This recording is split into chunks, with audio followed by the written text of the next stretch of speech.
Hello students, how are you. तो आज हम क्लास थर्ड सोशल साइंस का चैप्टर 17, 18 और 19 तीनों एक साथ कवर करेंगे इस वीडियो में। तो ये हमारी मास्टर वीडियो होने वाली है। तो ये आपका सॉल्यूशन है चैप्टर 17, 18 और 19 का। तो एक ही वीडियो में हम सभी चैप्टर मीन्स यहाँ पे 17 how we communicate, chapter 18 early civilisations, chapter 19 emperor Ashoka, इन तीनों को एक ही वीडियो में लर्न करेंगे। इनकी बैक एक्सरसाइज लर्न करेंगे, पहले समझेंगे उसके बाद लर्न करेंगे। इसी के साथ हम सभी चैप्टर के क्वेश्चन आंसर भी लर्न करेंगे। तो ये हमारी एक वीडियो में सारा कुछ लर्न करने वाले हैं, इसीलिए इसको मैंने मास्टर वीडियो का नाम दिया है। So now let us start this video. हाँ जी, class third subject social science chapter 17 how we communicate. ठीक है, तो सबसे पहले आ जाता है हमारा 5 वर्ड्स ढूंढने हैं related to post office are hidden in this word search में। ठीक है, तो ये मैंने अंडरलाइन की हुई है। स्टैम्प्स आ गया, ठीक है, पोस्ट कार्ड्स आ गए, लेटर्स आ गए, मनी ऑर्डर्स आ गए। ठीक है, तो इनको आपने देख लेना है। हाँ जी, तो चेक पॉइंट आ गया, राइट यस और नो। तो कहता है कि early humans used mobile phones to communicate. ठीक है, कम्युनिकेट संचार हो गया। तो प्रारंभिक मनुष्य ने संचार के लिए मोबाइल फोन का उपयोग किया, तो नो आ जाएगा। ठीक है, तो जो आदि मानव जिसको बोल देते हैं उसके पास कौन सा मोबाइल होता था। ठीक है, तो ये हमारा आ जाएगा नो। कहता है कि urgent letters are send through speed post. तो कहता है कि अर्जेंट लेटरों से, तत्कालीन पत्र जिसको बोल देते हैं, जल्दी से जिन पत्रों को भेजना होता है, ठीक है, स्पीड पोस्ट के माध्यम से भेजे जाते हैं। ठीक है, तो अर्जेंट जो लेटर होती है स्पीड पोस्ट के माध्यम से भेजे जाते हैं। यस, हाँ जी, उनको स्पीड पोस्ट के द्वारा हम भेजते हैं। ये 2-3 दिन में ऑल ओवर इंडिया में कहीं पे भी पहुंच जाते हैं। जो दूर वाले प्लेसेस भी हैं वहाँ पे भी ये 2 दिन में आराम से 3 दिन में पहुंच जाते हैं। तो कहता है कि a fax message reached 2 or 3 days। ठीक है, तो कहता है कि एक फैक्स संदेश 2 या 3 दिनों तक पहुंचता है नहीं। तो ये हमारा नो आ जाएगा, क्योंकि फैक्स मशीन के साथ हम फ़ोन को अटैच करते हैं। ठीक है, तो उसके द्वारा इधर से हम मैसेज भेजते हैं, साथ ही साथ दूसरी तरफ निकल जाता है। तो मैंने आपको चैप्टर की एक्सप्लेनेशन इसके बारे में बताया हुआ है। तो we can send a email only through a computer. कहता है कि हम केवल एक कंप्यूटर के माध्यम से ही ईमेल भेज सकते हैं, तो ये भी नो हो जाएगा। क्यों? क्योंकि हम मोबाइल के द्वारा भी, ठीक है, लैपटॉप के द्वारा भी, ठीक है, टैबलेट्स के द्वारा भी, इन सभी के द्वारा हम मैसेज सेंड कर सकते हैं। तो ए पार्ट आ गया, टिक द करेक्ट आंसर्स। कहता है कि how many post office are there in India. तो भारत में कितने डाकघर हैं। तो नियरली 1,55,000। ठीक है, तो 1,55,000 के करीब जो लगभग भारत में पोस्ट ऑफिस है। Where do we buy stamps and post cards from. तो हम कहाँ से टिकट और पोस्ट कार्ड खरीदते हैं। तो सभी को पता है आंसर, पोस्ट ऑफिस। तो ये सारी वस्तुएं, ठीक है, स्टैम्प्स कार्ड वगैरह हो गई। ठीक है, तो ये हम कहाँ से खरीदते हैं, पोस्ट ऑफिस से। तो थर्ड आ गया, which amongst the these is the fastest means of communication. तो कहता है कि इनमें से कौन सा संचार का सबसे तेज साधन है। ठीक है, तो टेलीफोन आ जाएगा हमारा। देखो, पोस्ट कार्ड टाइम लगता है जाने में, रेडियो में भी मैसेज भेजने में टाइम लगता है, पहले हम भेजेंगे उसके बाद वो आगे जाके रिप्लाई वगैरह करेंगे। तो टेलीफोन सबसे तेज साधन है। तो which of these can people use to surf the internet. हाँ जी, तो फिर से देखिए, कहता है कि which of these can people use to surf the internet. Surf होता है कि जब इंटरनेट खोलते हैं हम एक पेज से दूसरे पेज तक जाते हैं, सारी इन्फॉर्मेशन जो आती है, ठीक है, उसी को हम सर्फ बोलते हैं। तो ये हमारा लैपटॉप के ऊपर ही होगा। ठीक है, मैगजीन में ऐसी कोई बात नहीं होगी, रेडियो में भी नहीं होगी, तो लैपटॉप के ऊपर हम ये सब कर सकते हैं। अगर हमारे पास इंटरनेट कनेक्शन ज़रूरी है इसके लिए। ठीक है, तो which of these is a means of mass communication. तो मास कम्युनिकेशन, जन संचार जिसको बोल देते हैं। ठीक है, जहाँ पे एक साथ बहुत सारे लोग इकट्ठे होते हैं। तो इनमें से कौन सा जनसंचार का साधन है? तो न्यूज़पेपर आंसर आ जाएगा हमारा। क्या आएगा? न्यूज़पेपर। तो आगे हमारा मैच द कॉलम आगे, तो पीजन। ठीक है, डी आ जाएगा टू कैरी मैसेजेस। तो पुराने समय में पीजन का उपयोग, कबूतरों का उपयोग किया जाता था मैसेज को भेजने के लिए। कहता है कि अर्जेंट पार्सल्स, ठीक है, अर्जेंट तत्कालीन जिसको बोल देते हैं, अर्जेंट पार्सल। सी आंसर आ जाएगा सेंड बाय स्पीड पोस्ट। तो इनको स्पीड पोस्ट के द्वारा भेजा जाता है। उसके बाद नेक्स्ट आ गया मोबाइल फोन्स। ये आ जाएगा आंसर टू सेंड एसएमएस। ठीक है, तो एसएमएस सेंड करने के लिए मोबाइल फ़ोन का उपयोग करते हैं। Radio, B reaches many people. तो बहुत सारे लोगों तक एक साथ में हम अपनी आवाज़ पहुंचा सकते हैं, मैसेज पहुंचा सकते हैं रेडियो के द्वारा। हाँ जी, तो इसके बाद हमारा सी पार्ट आ गया, आंसर दी इस question. How did early humans communicate? How did early human communicate? हाँ जी, तो कहता है कि शुरुआती मनुष्य ने कैसे संवाद किया, मीन्स की बातचीत की। अर्ली ह्यूमन कह सकते हैं मीन्स कि आदि मानव ने, जो तब शुरू हुआ था, तब वह बात कैसे करते थे। Answer, early humans used signs and sounds. Early humans use करते थे signs and sounds to communicate. तो कहता है कि प्रारंभिक जो मनुष्य ने संवाद करने के लिए संकेतों और ध्वनियों का उपयोग किया। ठीक है, अलग अलग प्रकार की ध्वनियाँ निकालते थे, ठीक है, संचार के लिए। हाँ जी, तो क्वेश्चन सेकंड आ गया, what is difference between personal communication and mass communication? के बीच में हमने डिफरेंस बताना है, अंतर बताना है। आंसर आ गया, difference between personal and mass communication are. तो क्वेश्चन में से लिखा हुआ है यहाँ पे, ठीक है, आर लगा दिया पीछे, मीनिंग की पर्सनल कम्युनिकेशन और मास कम्युनिकेशन में बीच में डिफरेंस है। क्या है? नंबर वन देखो, यहाँ पे पर्सनल कम्युनिकेशन आ गया, तो इधर मास कम्युनिकेशन आ गया। कहता है कि personal communication, when a message और some information has to be delivered between two people, it is called personal communication. कहता है कि जब किसी संदेश या सूचनाओं को दो लोगों के बीच में, याद रखना, दो लोगों के बीच में पहुंचाना होता है तो इसे व्यक्तिगत संचार कहा जाता है। क्लियर है? दो लोगों के बीच में। फॉर एग्जाम्पल आ गई, कहता है कि पोस्टल सर्विस हो गया, ठीक है, टेलीफोन हो गया और ईमेल है, इसमें आ जाते हैं। कहता है कि मास कम्युनिकेशन, कहता है कि व्हेन अ मैसेज और some information had to be has to be delivered to a large number of people, it is called mass communication. ठीक है, तो कहता है कि जब किसी संदेश या कुछ सूचनाओं को बड़ी संख्या में लोगों तक पहुंचाना होता है तो इसे जन संचार कहा जाता है। क्लियर है? व्हेन अ मैसेज और some information has to be delivered to a large number of people, it is called mass communication. तो मोस्ट इंपॉर्टेंट क्वेश्चन है, तो इसको आपने जरूर लर्न करना है। कहता है कि जब किसी संदेश या कुछ सूचनाओं को बड़ी संख्या में लोगों तक पहुंचाना होता है तो इसे जनसंचार कहा जाता है। फॉर एग्जाम्पल, उदाहरण के लिए, रेडियो हो गया, टेलीविजन एंड न्यूज़पेपर एक्सेट्रा, तो ये इसका एक साधन है। क्लियर है? What are the advantages of using an email?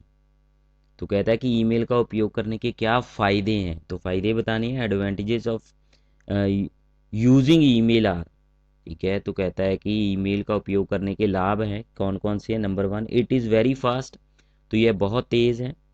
It can be send anywhere, तो इसे कहीं भी भेजा जा सकता है। It is the cheapest means of communication, तो यह संचार है ना, उसका सबसे सस्ता साधन है। ठीक है, इसमें कॉस्ट बहुत कम आती है। We can send files, photos, videos, greeting cards etcetera, तो हम फाइलें, ठीक है, फोटो, वीडियो, ग्रीटिंग कार्ड्स, ये सारा कुछ इत्यादि भेज सकते हैं इसके द्वारा। तो इसने बहुत आसान कर दिया है ईमेल ने कम्युनिकेशन को। It is easy to use, तो यह यूज़ करने में भी ईजी होता है। ठीक है, इसका उपयोग करना आसान होता है। इट इज़ एनवायरनमेंट फ्रेंडली, तो सबसे बड़ी बात यह है कि यह पर्यावरण के अनुकूल है, एनवायरमेंट फ्रेंडली है। तो नेक्स्ट आ गया, how can a message to be send to a large number of people. तो कहता है कि बड़ी संख्या में लोगों को संदेश कैसे भेजा जा सकता है। आंसर आ गया, message can be send to a large number of people through radio, television, newspaper. तो सिंपल है कि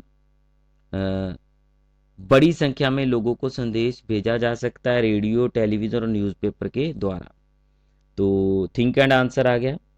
तो कहता है कि how will you send an urgent message to your friend who lives in another city. तो कहता है कि आप अपने दोस्त को एक जरूरी संदेश कैसे भेज सकते हैं जो दूसरे शहर में रहता है। तो आई हैव मैनी ऑप्शन, तो मेरे पास बहुत सारी ऑप्शन है। Simple, I will send message to him by using mobile phone. तो सबसे पहले मैं मोबाइल फ़ोन के द्वारा ही मैसेज भेज सकता हूँ। आई विल सेंड ईमेल, तो मैं उसको ईमेल भी भेज सकता हूँ। आई will send message through speed post के द्वारा भी मैं उसको मैसेज भेज सकता हूँ। इसके अलावा भी हमारे पास बहुत सारे वे हैं जिनके द्वारा हम मैसेज भेज सकते हैं। तो एक्स्ट्रा क्वेश्चन आ गए कुछ। कहता है कि व्हाट इज कम्युनिकेशन। तो कम्युनिकेशन क्या है? Communication is simply the act of transferring information from one place, person or a group to another। हाँ जी, कहता है कि communication is simply the act of transferring information from one place, person or group to another। तो संचार केवल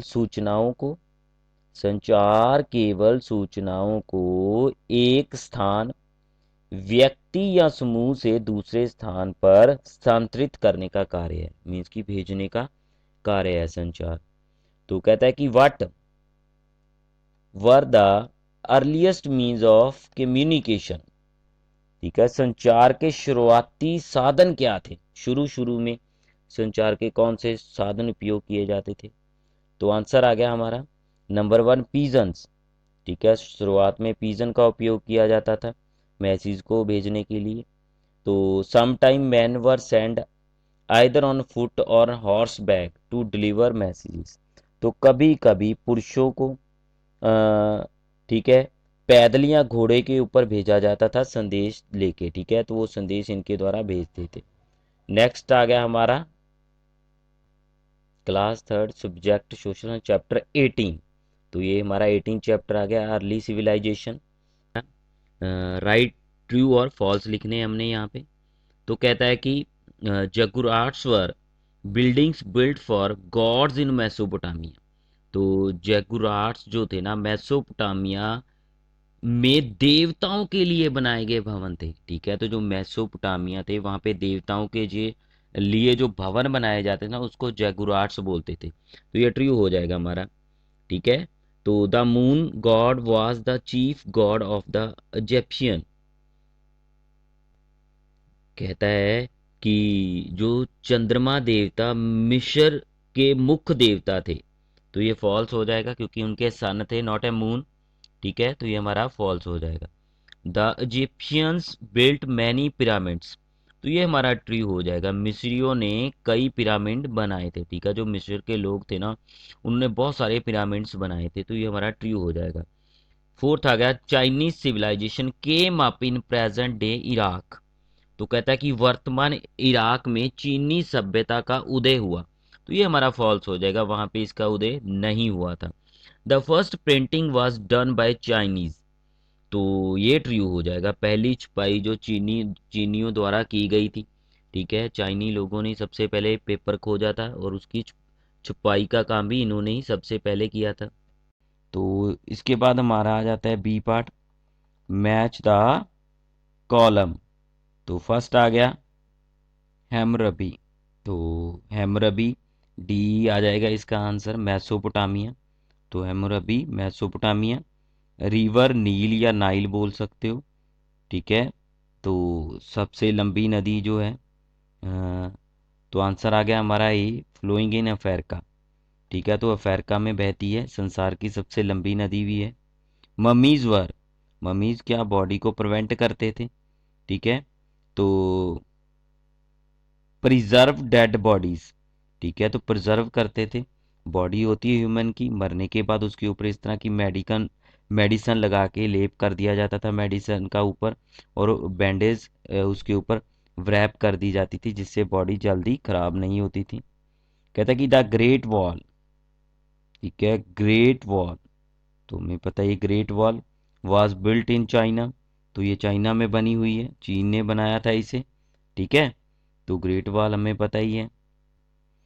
हाँ जी, तो क्वेश्चन आंसर आगे C part, between which two rivers did Mesopotamian civilization came up, तो कहता है कि मेसोपोटामियन सिविलाइजेशन जो है सभ्यता है किन दो नदियों के बीच में आई थी, तो टाइग्रस एंड यूफ्रेटिस, ठीक है, तो टाइग्रस और यूफ्रेटिस नाम की दो नदियां थी, उनके बीच में ये सभ्यता होंद में आई थी।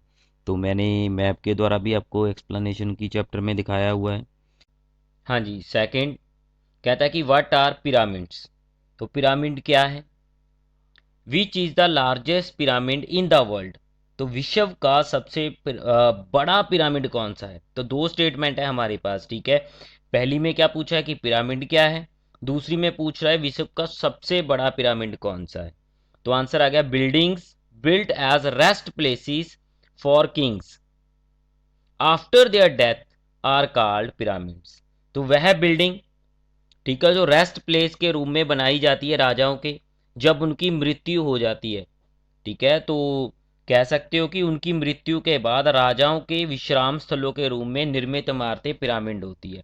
मीन जब राजा मर जाता है, उसकी डेथ हो जाती है, तो क्या करते हैं कि एक बड़ा सा पिरामिड बना देते हैं, जिसमें राजा की जो बॉडी होती है ना, ठीक है, उसको दफनाया जाता है। मीन्स कह सकते हैं ये कब्रें हैं, जो पिरामिड है ना ये कब्रें हैं राजाओं की, ठीक है, जहाँ पे उनकी जो बॉडी है उनको संरक्षित रखा जाता है, बचा के रखा जाता है।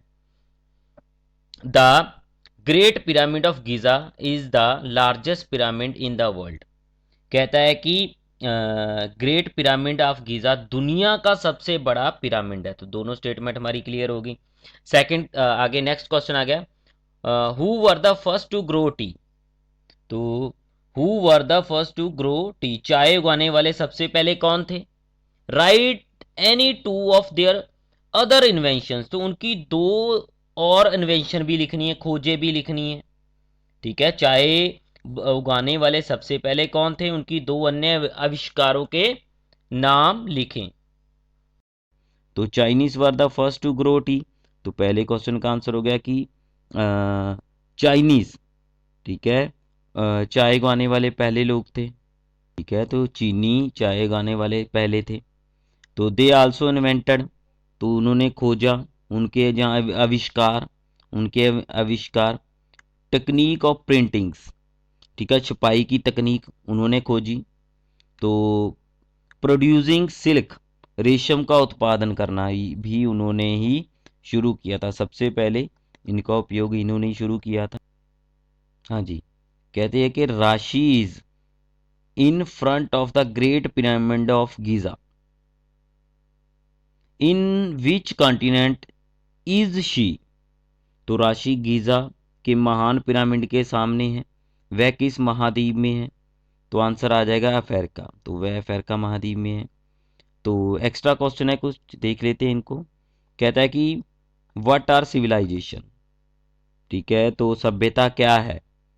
Answer society which has its on highly developed culture and way of life, ठीक है, तो a society which has its on highly developed culture and way of life, कहता है कि एक ऐसा समाज जिनकी अपनी उच्च विकसित संस्कृति और जीवन जीने का तरीका है, ठीक है, उनकी बहुत ही डेवलप्ड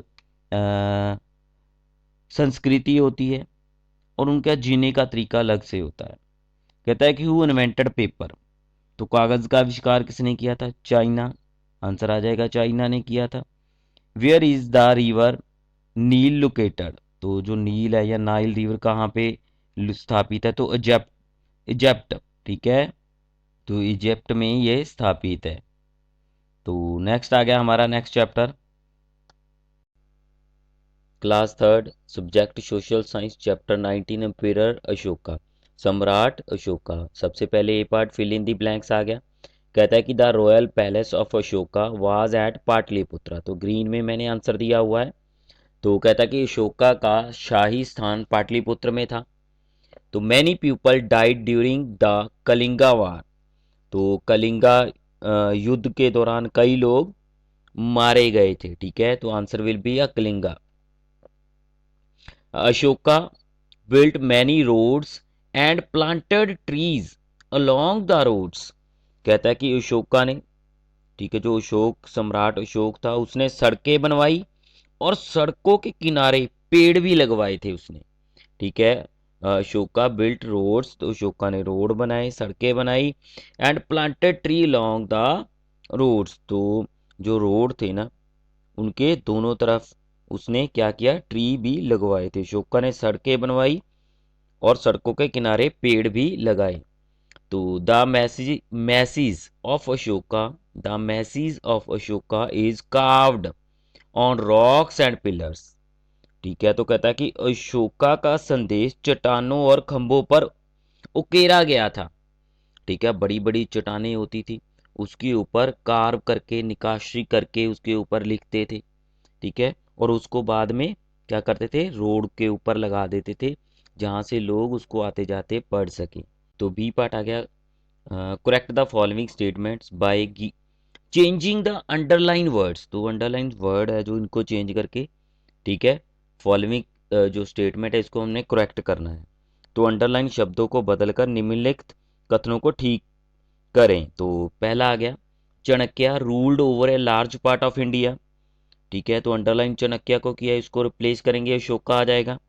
ठीक है, तो अशोका ने भारत के एक बड़े हिस्से पर शासन किया, चाणक्य की जगह अशोका आ जाएगा। नेक्स्ट है, the capital of Ashoka's empire was Kalinga, Kalinga नहीं थी, पाटलिपुत्र थी कैपिटल, तो आंसर विल बी है पाटलिपुत्र। कहता है कि अशोक के साम्राज्य की राजधानी कलिंगा थी, कलिंगा की जगह पे क्या हो जाएगा, पाटलिपुत्र। तो उसके साम्राज्य की कैपिटल कौन सी थी, Pataliputra. Ashoka asked people to disobey their elders. ठीक है, तो डिसओबे की जगह पे हमारा क्या आ जाएगा, रिस्पेक्ट आ जाएगा। तो अशोका ने लोगों को अपने बुजुर्गों की अवज्ञा नहीं करने के लिए कहा था, आदर करने के लिए कहा था। ठीक है, डिसओबे की जगह पे रिस्पेक्ट आ जाएगा। फोर्थ आ गया, Ashoka followed the teaching of lord Mahavira. ठीक है, तो महावीरा आ गया, इसको हम कट करेंगे, इसकी जगह पे हमारा क्या आएगा, गौतम बुद्धा। ठीक है, गौतम बुद्धा, तो बुद्धा इधर लिखा हुआ है, याद रखना। गौतम बुद्धा जो थे, बुद्ध जी थे, उन्होंने इनको शिक्षा दी थी, उनसे प्रभावित थे।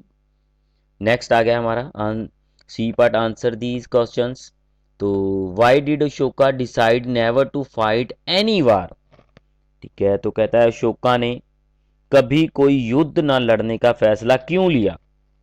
तो आंसर आ गया, इन कलिंगा वार, कलिंगा वार जो हुई थी ना, ठीक है, कलिंग युद्ध में many people died and thousands were injured. ठीक है, तो कहता है कई लोग मारे गए थे और हजारों घायल हुए। Ashoka was very sad to see this, तो अशोक यह देखकर बहुत दुखी हुआ। Thus he decided to never to fight any war, तो इस प्रकार उसने कभी भी युद्ध नहीं लड़ने का फैसला लिया। ठीक है, in Kalinga war many people died and thousand were injured. Ashoka was very sad to see this, thus he decided to never to fight any war। तो कहता है कि कलिंग युद्ध में कई लोग मारे गए और हजारों घायल हुए। अशोक यह देखकर बहुत दुखी हुआ, इस प्रकार उसने कभी भी युद्ध लड़ने का फैसला लिया, कभी भी युद्ध नहीं लड़ने का फैसला लिया था उसने, इसके बाद लिया था, इस युद्ध की घटना के बाद। तो नेक्स्ट आ गया हमारा, कहता है कि how did Ashoka help his people, तो अशोक ने अपने लोगों की मदद कैसे की। तो आंसर आ गया, emperor Ashoka served the people in many way such as, कहता है कि सम्राट अशोक ने लोगों की कई तरीकों से सेवा की, जैसे he built roads and rest houses. ठीक है, तो उन्होंने सड़कें और विश्राम घर बनवाए। रेस्ट हाउस विश्राम घर होते हैं यात्रियों के लिए। He built roads and rest houses, planted trees, पौधे लगाए। ठीक है, पेड़ लगाए उसने। डग वेल्स, तो कुएं खुदवाए। Built hospitals for people and animals, तो लोगों और जानवरों के लिए उन्होंने अस्पताल भी खुलवाए थे। ठीक है, जो built hospitals for people and animals, देखो जानवरों के लिए और इंसानों के लिए अस्पताल भी बनाए थे, दोनों के लिए। थर्ड आ गया, कहता है कि what did Ashoka ask his people to do, तो अशोक ने अपने लोगों को क्या करने के लिए कहा था। तो आंसर आ गया Ashoka ask his people to, देखो ये सारा क्वेश्चन में से लिया हुआ है मैंने। तो कहता है कि अशोक ने अपने लोगों से कहा बी काइंड टू अदर, दूसरों के प्रति दयालु बने। बी काइंड टू अदर्स, दूसरों के प्रति दयालु बने। रिस्पेक्ट देयर एल्डर्स, अपने बड़ों का सम्मान करे। ठीक है, अपने बड़ों का सम्मान करे। ऑलवेज स्पीक द ट्रूथ, हमेशा सच बोले, हमेशा सच बोले। फोर्थ आ गया, how did Ashoka spread his message among his people, तो कहता है कि अशोका ने अपने लोगों के बीच में अपना संदेश कैसे फैलाया। तो आंसर आ गया through following ways Ashoka spread his message among his peoples, तो निम्नलिखित तरीकों से अशोक ने अपने लोगों के बीच अपना संदेश फैलाया था। तो नंबर 1 आ गया, कौन से तरीके देख लेते हैं। He send his children to far off places to spread the teachings of the Buddha. ठीक है, तो उन्होंने अपने बच्चों को बुद्ध की शिक्षाओं का प्रचार करने के लिए दूर दूर स्थानों पर भेजा। तो क्या कहता है कि he send his children to far off places, far off places है दूर वाली जगहें। ठीक है, to spread the teachings of the Buddha, तो उन्होंने अपने बच्चों को बुद्ध की शिक्षाओं का प्रचार करने के लिए दूर दूर स्थानों पर भेजा। ही also got his message carved on rocks and pillars, तो उन्होंने अपना संदेश चट्टानों और खंभों पर उकेरा। ठीक है, तो कार्व्ड होता है निकाशी करके उसके ऊपर कुछ लिखना, पत्थरों के ऊपर लिखना, हार्ड सतह के ऊपर लिखना। ठीक है, तो कहता है कि ही also got his message carved on rocks and pillars, people could read and learn from them, तो कहता है कि people could read and learn from them, तो लोग उसे पढ़े और सीख सकते हैं, लोग उसे पढ़े और उसे सीख सकते हैं। Thus he spread the message of peace, तो इसी प्रकार अशोका ने शांति का मैसेज फैलाया। कहता है कि इस प्रकार उसने शांति का जो संदेश था उसको फैलाया। ठीक है, डी पार्ट आ गया, थिंक एंड आंसर। कहता है कि did people like Ashoka, did people like Ashoka, कहता है कि क्या लोग अशोक को पसंद करते थे। Give reason for your answer, तो अपना रीजन देना है, अपन मत देना है, इसके बारे में अपने बताना है। तो आंसर आ गया हमारा, हाँ जी, कहता है कि यस, आंसर आ गया यस, हाँ। तो पहली स्टेटमेंट को क्लियर कर दे, हाँ बोल दिया। पीपल लाइक अशोका, तो अशोक को लोग पसंद करते थे। बिकॉज, क्योंकि he was kind hearted, he was kind hearted, तो क्योंकि वह दयालु था। आफ्टर कलिंगा वार, तो कलिंग युद्ध के बाद he spend most of his time doing good for the people, तो कहता है कि कलिंग युद्ध के बाद उन्होंने अपना अधिकांश समय जो था ना लोगों के लिए, ठीक है, लोगों के लिए, उनके भलाई के लिए, गुड वर्क के लिए व्यतीत किया। ठीक है, तो उन्होंने अपना जो ज़्यादातर समय था लोगों के अच्छे के लिए, अच्छा करने के लिए बताया। तो एक्स्ट्रा क्वेश्चन आगे कुछ कहता है कि what is the new name of Pataliputra. तो पाटलिपुत्र का नया नाम क्या है? तो आंसर पटना। तो अब जो पाटलिपुत्र है इसका नया नाम क्या है? पटना है। पुराने समय में पटना को ही पाटलिपुत्र बोलते थे। What is the name of Ashoka's father. तो कहता है कि अशोका के पिता का क्या नाम था? तो बिंदुसारा। ठीक है। तो जो अशोका के पिता थे उनको बिंदुसार बोलते थे। तो हु वाज अशोकाज ग्रैंडफादर। तो अशोका के दादा कौन थे? तो आंसर आ गया चंद्रगुप्त मौर्य। चंद्रगुप्त मौर्य। हाँ जी, वीडियो अच्छी लगी तो चैनल को सब्सक्राइब करके घंटी वाला बटन प्रेस कर देना ताकि मेरी आने वाली वीडियो का नोटिफिकेशन आप तक पहुंच पाए। Thanks for watching this video.